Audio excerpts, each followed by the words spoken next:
He's no longer in the police force. He's given up his football because it was interfering in his life with the Lord. He's given away his wine, women and song.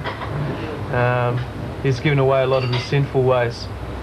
He doesn't go to discos anymore, or he doesn't do a lot of things that I guess the typical teenager would do in Australian society today. He'd rather study or go to church or go to Bible study.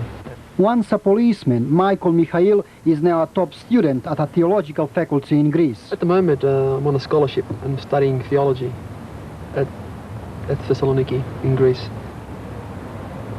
I had some success at the university, mainly due to two factors. The first factor has to be the prayers that I've received from my spiritual fathers and my friends, because without prayer it is very difficult to achieve anything worthwhile. And secondly, having studied here as well at Sydney University, I had a background which was very important for the success I had.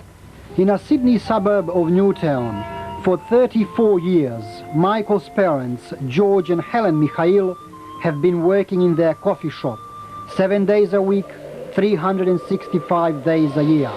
Their only aim is to offer Michael a chance in life. They are helping him to be what he wants to be. My parents, and particularly my mother and my grandparents, who were involved in the church, influenced me.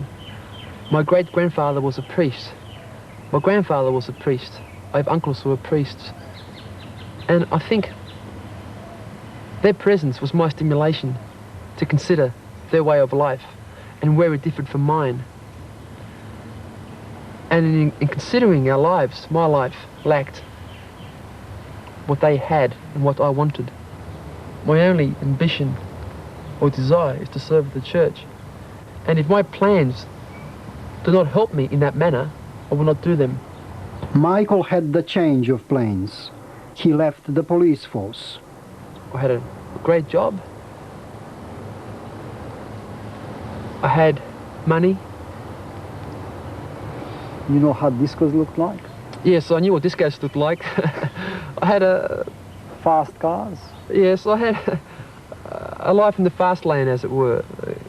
A life which many teenagers know inside out.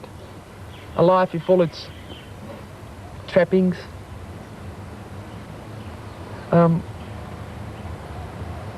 it wasn't enough. That life was death. That life offered nothing but a headache and a hangover the next morning. It gave nothing for the future. It gave nothing for me to be proud of or to live for. You mean Sydney was all that to you? Sydney was all that to me, yes. My life was all that to me. Not only Sydney. I could have been anywhere in the world. It would have been the same. Life was just a hangover.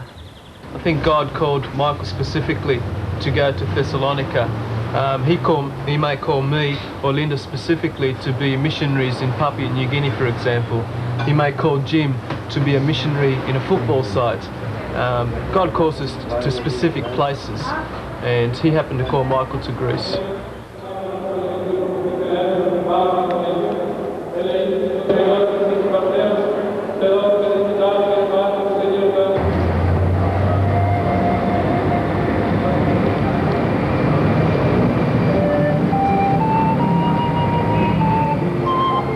I discovered many truths, many meanings, many joys, which every minute of my life I want to share with people, if they would listen. All I am is what I have been given. I'm nothing more than what I've been given. And by that I mean, I'm nothing more than my parents have given me. I'm nothing more than my friends have given me. I am what they are. I owe them very much, and I'm very fortunate. I'm reminded by the words of John Donne, a great English poet and bishop. He said that No man is an island entire of itself. In other words, all of us have something to offer to each other.